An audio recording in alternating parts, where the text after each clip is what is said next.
नमस्कार मैत्रिणींनो, संगीता क्रिएशन्समध्ये तुमचं मनपूर्वक स्वागत आहे. सर्वांना श्री स्वामी समर्थ. तर आजच्या व्हिडिओमध्ये आपण पाहणार आहोत गेल्या 2 वर्षापासून ट्रेंडिंग असलेली फुगा स्लीव्ज डिझाईन. तर आता पाहूया स्लीव्जचं कटिंग कसं करायचं. आता मी डायरेक्ट अस्तरवरती कटिंग करणार आहे आणि मी डबल फोल्डेड अस्तर घेतलेला आहे, कारण मला दोन्ही स्लीव्जचं कटिंग सोबत करायचं आहे.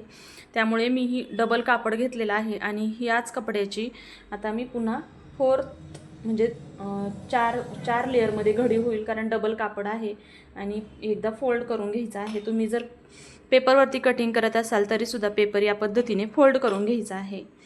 आता सुरुवातीला स्लीवची कटिंग करताना सगळ्यात महत्त्वाचा पार्ट येतो स्लीवची लेंथ. आता माझ्याकडे ही तयार स्लीव्ज आहे. या स्लीवचं डिझाईनसुद्धा मी आपल्या चॅनलवरती व्हिडिओ अपलोड केलेला आहे.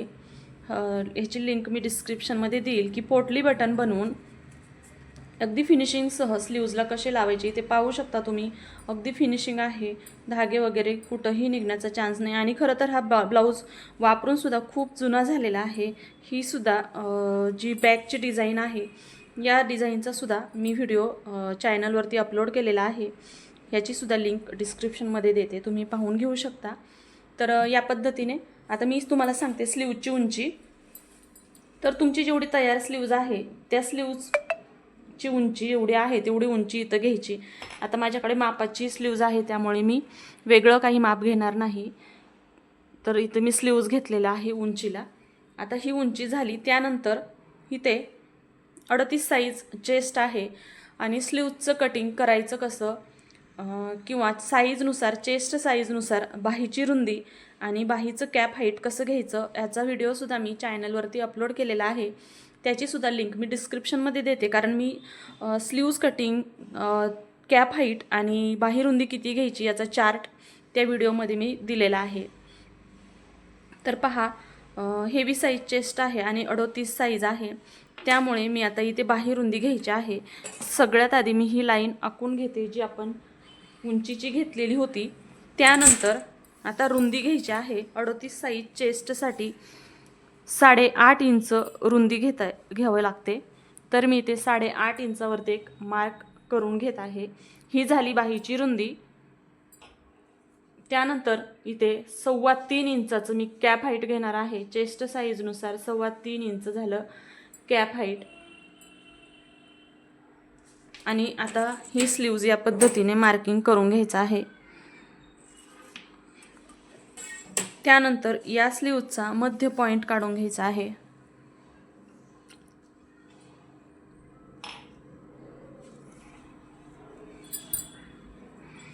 हा मध्य काढल्यानंतर मध्याच्या बाहेरच्या बाजूने म्हणजे या बाजूने अर्धा इंचावर एक मार्क करायचा आहे. पुन्हा हा जो खालचा भाग आहे इथून पण एक मध्य काढायचा आहे आणि आतल्या बाजूने एक अर्धा इंचाचा पॉईंट द्यायचा आहे. त्यानंतर हे दोन्ही पॉईंट या पद्धतीने जुळवून घ्यायचे आहेत आणि मग स्लीव्जचा आकार देऊन घ्यायचा आहे. आता इथे मी 1 इंचापासून आकार द्यायला सुरुवात करते. या पद्धतीने हा स्लीव्जचा मी आकार देऊन घेतलेला आहे. आणि आता मी फक्त इथं बाहेरचाच आकार देणार आहे, कारण आतला आकार मी देणार नाही, कारण ही आहे आपली फुगाबाही. फुगाबाहीला आतला आकार कटिंग करताना द्यायचा असतो, पण तरीसुद्धा तुम्हाला जर आतला आकार द्यायचा असेल तर तुम्ही या पद्धतीने देऊ शकता.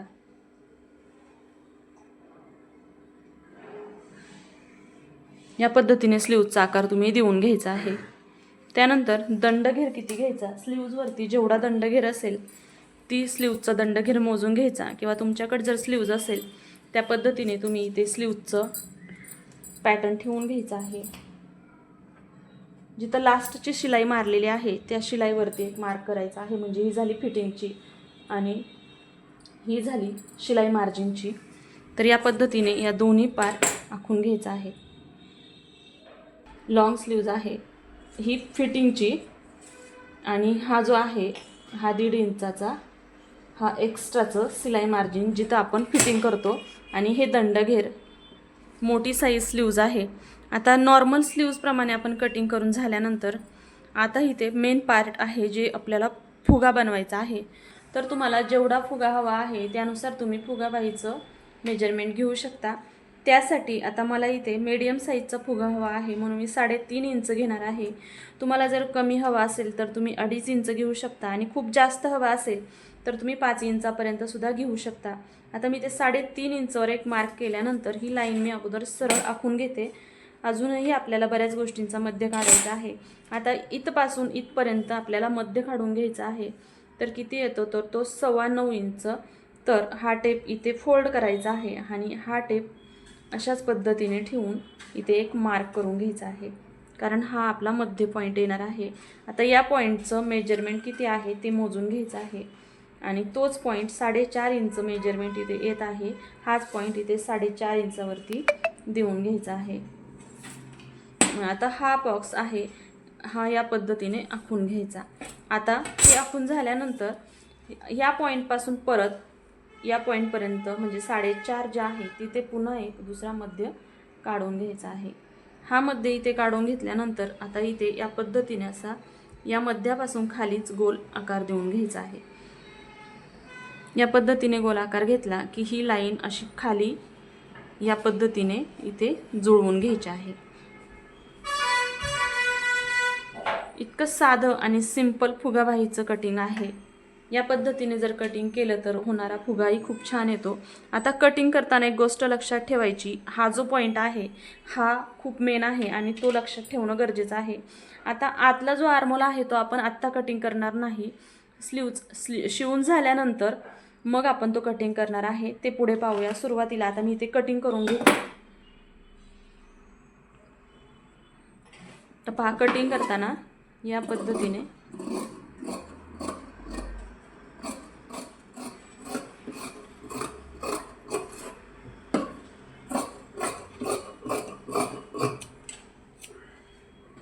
तर हे कटिंग करून झाल्यानंतर जसं की मी तुम्हाला बोलले की आपला हा पार्ट खूप महत्त्वाचा आहे. इथे छोटासा कट देऊन घ्यायचा आहे, कारण आपल्याला शिलाई करताना प्लेट्स कुठपर्यंत टाकायच्या आहे ते यावरून लक्षात येतं, कारण इथून वरतीच आपल्याला प्लेट टाकायच्या आहेत, ह्याच्या खाली जायचं नाही. त्यामुळे हा कट खूप महत्त्वाचा आहे. या पद्धतीने तुम्ही कट देऊन घ्यायचा आहे. तर अशा पद्धतीने आपलं हे स्लीवचं पॅटर्न तुम्हाला तयार दिसेल. तर चला आता आपण शिलाई कशी करायची हे पाहूयात.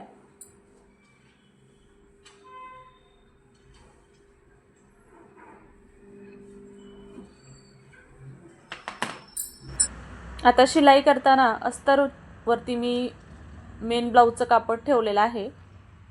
आता अस्तर मी आतल्या बाजूने घेतलेला आहे, कारण खालून कट वर्कची लेस असलेला ब्लाऊज आहे, त्यामुळे हे अस्तर मी आतल्या बाजूनेच लावत आहे.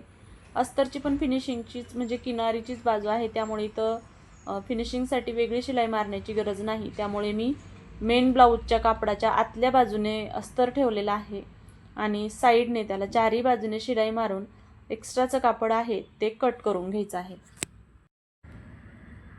तर पहा, या पद्धतीने जे एक्स्ट्राचं अस्तरचं कापड आहे ते कटिंग करून घ्यायचं आहे. दोन्ही स्लीव्ज या पद्धतीने अगोदर तयार करून घ्यायच्या.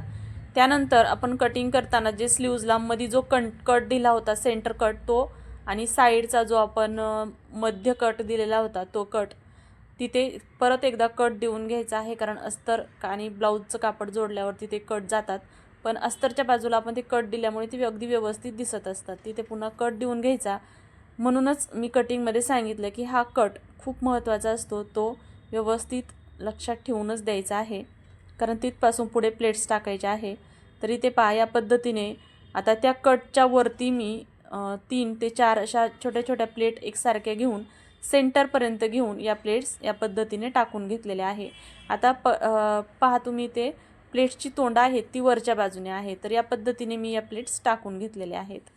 तर आता प्लेट्स घालून झाल्यानंतर नेक्स्ट पार्ट येतो स्लीव जोडायची कशी. तर रेग्युलर स्लीव्जप्रमाणे ही स्लीव जोडायची आहे, पण त्याआधी एक काम करायचं आहे, कारण आपण फ्रंट आर्महोलचं इथं कटिंग केलेलं नव्हतं, म्हणून फ्रंट आर्महोलचं कटिंग करून घ्यायचं आहे आणि मग या पद्धतीने स्लीव्ज अगदी आर्महोलच्या सेंटर पॉईंटपासून जोडायला सुरुवात करायची आहे. अगदी इकडच्या टोकापासून तिकडच्या टोकापर्यंत नाही, तर सेंटरपासून सुरुवात करायची आणि जो सेंटर कट दिलेला होता तो सेंटर कट जो आपण शोल्डर जोडलेला आहे त्या सेंटर कटवरती या पद्धतीने ठेवून जोडायचा आहे. तर जोडल्यानंतर या पद्धतीने ही स्लीव्ज दिसेल. तर आता मी तुम्हाला स्लीव्जचं फिटिंग करून फायनल लुक दाखवते की फायनल फिटिंग केल्यानंतर स्लीव्ज कशा पद्धतीने दिसते. अगदी सोपी आणि सुटसुटीत पद्धत आहे ही. तर पहा आता आपण स्लीव्जला फिटिंग करून घेऊ. सगळ्यात आधी मी इन आउट पद्धतीने ब्लाऊजचं फिटिंग करते. तर मी आधी सुईच्या बाजूकडून शिलाई मारून घेतलेली आहे. त्यानंतर ब्लाऊज आतल्या बाजूने अस्तरच्या बाजूकडे फोल्ड करून आत एक 5 नंबरची शिलाई मारली आणि आता आपण स्लीव्जवरती जे मार्किंग केलेलं होतं कटिंग करताना त्याच मार्किंगवरती इथे मी शिलाई मारून घेतली. तर पाहूया फायनल लुक. तर पहा खूप सुंदर अशी फुगाबाही आपली कटिंग आणि स्टिचिंग करून तयार आहे. तुम्हाला जर ही पद्धत आवडली असेल तर व्हिडिओला लाईक करा, शेअर करा आणि चॅनलवरती नवीन असताल तर चॅनलला सबस्क्राईब जरूर करा. भेटूया उद्याच्या नवीन व्हिडिओमध्ये. तोपर्यंत सर्वांना श्री स्वामी समर्थ.